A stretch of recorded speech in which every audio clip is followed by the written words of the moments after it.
అక్క,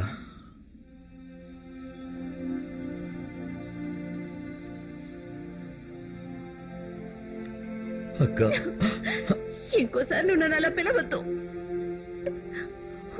నువ్వు నాకు అండగా ఉన్నావనే ఎన్నాళ్ళు నేను ధైర్యంగా ఉన్నాను.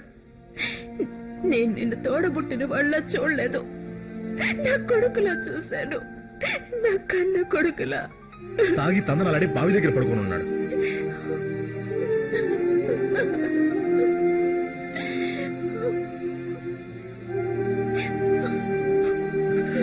అక్క, నన్ను క్షమించు, క్షమించక్క.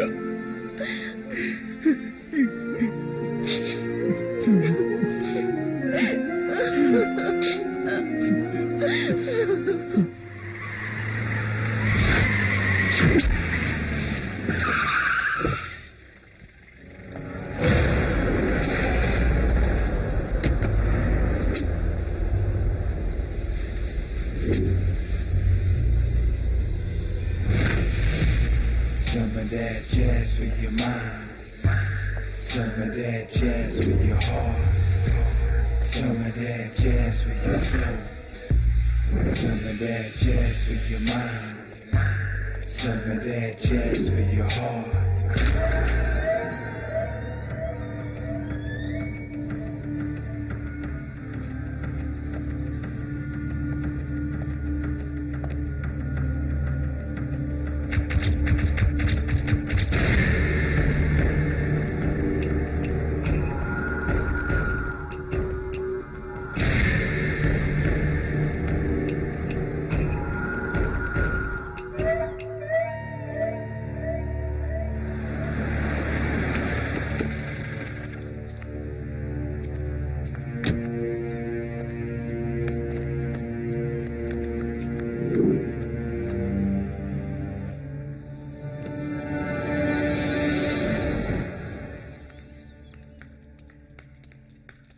గణేష్,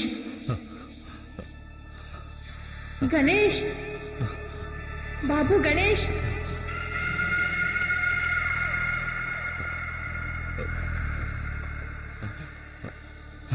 నాకు వినిపిస్తోంది బాబు. అది మా అమ్మ గొంతే. మా అమ్మ నన్ను పిలుస్తోంది, అమ్మ నన్ను పిలుస్తోంది. రగిలే చితిమంటలు, పాత జ్ఞాపకాలు అన్నీ కలిసి నా మెదడుని తొలిచేస్తున్నాయి. మార్చురి నుంచి బయటికి తెచ్చిన ఎలుగుబంటి ఆనంద్ అంటే మా నాన్న శవం తెల్లని వస్త్రాలతో చుట్టబడి అందరి దర్శనార్థం ఈ గదిలోనే ఉంచారా? చూడ్డానికి వచ్చిన వాళ్ళంతా ఆయనకి శ్రద్ధాంజలి ఘటించడానికి రాలేదు. గాలి కుటుంబం వాళ్ళు మా నాన్నకు వేసిన బేటుని వేడుకగా చూడ్డానికి వచ్చారు. ఎంతో దారుణంగా చనిపోయిన మా నాన్నని చివరి చూపు చూడ్డానికి కూడా నోచుకోక మా అమ్మ గుండెకి చనిపోయింది. ఆ ఘోరానికి సాక్ష్యం నేనొక్కడిని మాత్రమే. వాళ్ళే, ఆ గాలి కుటుంబం వాళ్ళే. నేను అనుభవిస్తున్న మనోవ్యధని ఆ కుటుంబంలోని ప్రతి ఒక్కరూ అనుభవించాలి. వాళ్ళ అంతం నువ్వు కూడా చూడాలి. ఆ గాలి వంశంలో ఒక్క వారసుడు కూడా లేకుండా సర్వనాశనం చేస్తాను. ఇదే నా శపథం. నువ్వే చూస్తావుగా. చూడ్డానికి సిద్ధంగా ఉండు ముసలోడా. అమ్మా నాన్న శవాలకి చితిముట్టించి ప్రాణభయంతో ఊరొదిలి పారిపోయినప్పుడు నా వయసు 12 ఏళ్లు. ఆ పాత పగ నా మనసులోంచి తిరిగిపోలేదు. మాతృదేశానికి ఇన్నాళ్ళు దూరంగా ఉన్నా తాండవమాడి వాళ్ళ తలలు తెగ నరకడానికి ఈ ఊరొచ్చాను. నరికే వెళ్తాను. కష్టాలు వచ్చినప్పుడే మనిషి దేవుడి దగ్గరకు వస్తాడు. దేవుడు మనుషులకు కష్టాలనిచ్చేది తనపై ఉన్న ప్రేమ తెలుసుకోవడానికి. ఎవరైనా నలుగురికి మంచి చేస్తే చాలు, మీ ప్రార్థనని ఆ ప్రభువు ఆలకిస్తాడు.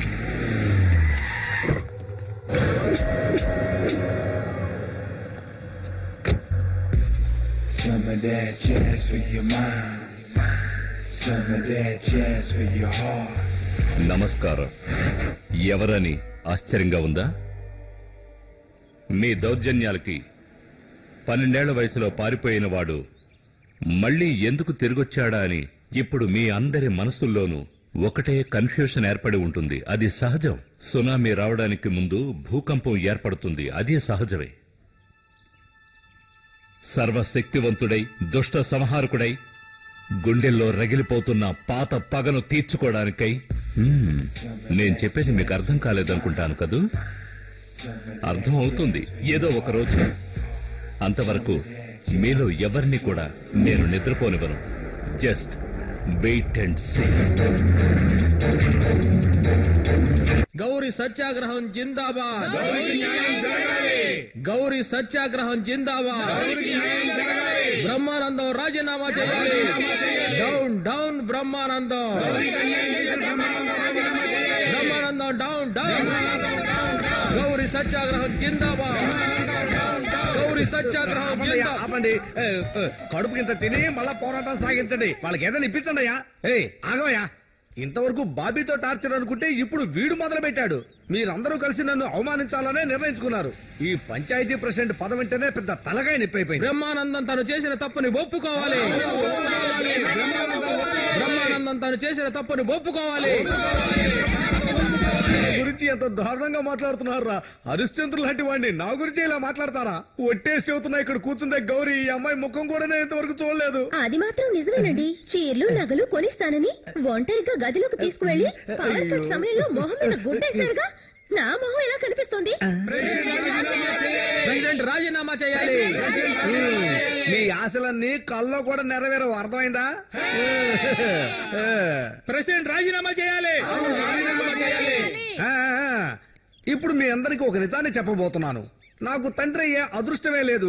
కావాలంటే నా భార్య మేరీ దగ్గరికి వెళ్ళి అడగండి. మరి మీకు పుట్టిన బిడ్డలు? వాళ్ళు నాకు పుట్టిన వాళ్ళు కాదట. ఎగస్ పార్టీ వాళ్ళు కక్ష తీర్చుకున్నారు. చెప్పవే సునీత. నాకు దాని సంగతి తెలియదు గానీ ఒక్క విషయం మాత్రం కన్ఫర్మ్. నా కడుపులో పెరుగుతున్న బిడ్డకి తండ్రి మాత్రం ఈ ప్రెసిడెంటే. నా ఇద్దరు పిల్లలకి తండ్రి కూడాను ఏ లోటు లేకుండా చూసుకుంటున్నారని ఊరుకున్నాను. నిన్న నేను నా మొగుడు ప్రెసిడెంట్ కలిసి స్కూల్లో చేర్పించిన నా కొడుకుకి తండ్రి ఎవరు? అది ప్రెసిడెంట్ కొడుకు పనని ఊళ్ళో వాళ్ళందరికీ తెలుసు. ఇప్పుడు నా కొడుకును కూడా సందేహిస్తున్నారు తెలుసా? అది నిజమే కదా. అయ్యో, ఎంత ఘోరమైన నింద. ఎవరు గర్భంతో ఉన్నో దానికి నేనే కారణమా? చెప్పండి. ఆడవాళ్ళలో ఉన్న నా ఇమేజ్ ని పాడు చేసి నాకు వచ్చే ఓట్లను కూడా చెడగొట్టేశారు. బ్రహ్మానందం రాజీనామా చేయాలి. బ్రహ్మానందం రాజీనామా చేయాలి. ఆపండి, ఆపండి. మా అమ్మాయి మ్యాటరు. మీ అమ్మాయికి నాకు ఏ మ్యాటరు లేదు. మీరు ఇలా మాట్లాడడం ఏం బాలేదు. నాకు పని కావాలి. మీరు ఇక్కడే ఉండండి. ఈ అమ్మాయికి ఏదో ఒక ఉద్యోగం ఇప్పిస్తాను.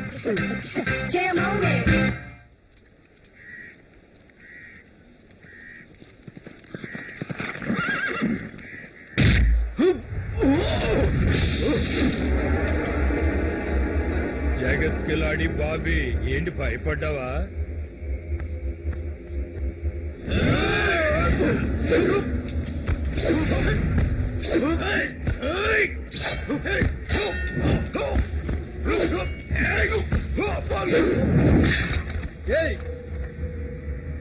என்னையா இது?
చూసుకుందామా? రారా చూసుకుందాం.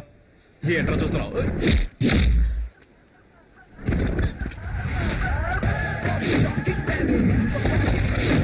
రారా పోదాం.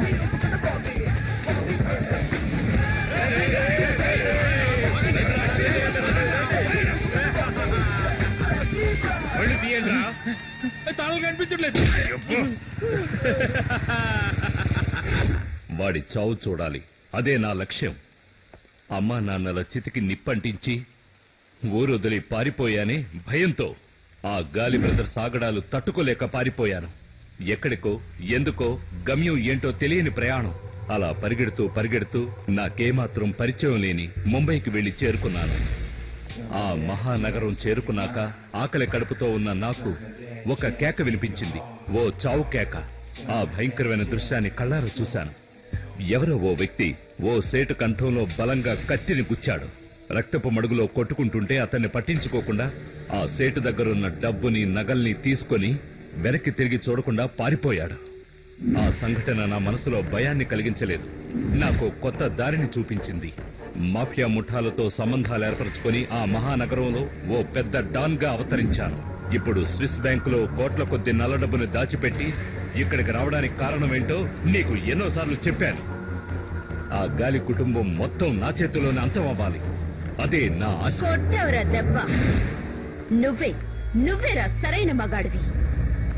ఎలుగుబంటి ఆనంద్ కొడుకు గణేష్ నువ్వే అని తెలియగానే అభినందించాలనుకున్నాను. ఆ రోజు చర్చి ముందు నువ్వు పీకిన క్లాసు నేనింకా మర్చిపోలేదు. వద్దు గణేష్. నీకన్నీ నీ అబ్బాయి ఎలుగుబంటి ఆనంద గుణాలు వచ్చాయిరా. రౌడీ కొడుకు రౌడీయే అవుతాడు.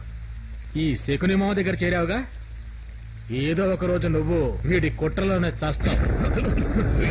ఆయన మీద చెయ్యేస్తే షూట్ చేస్తాను. గణేష్, ఆయన మీద చేతి నేను కాల్ చేస్తాను. గుండెల మీద కాదు, నష్ట మీద. Any doubt?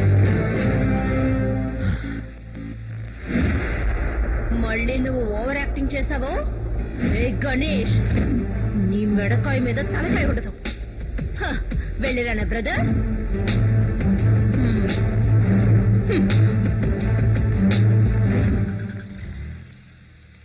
శకుని మామ, చూస్తూ ఉండు.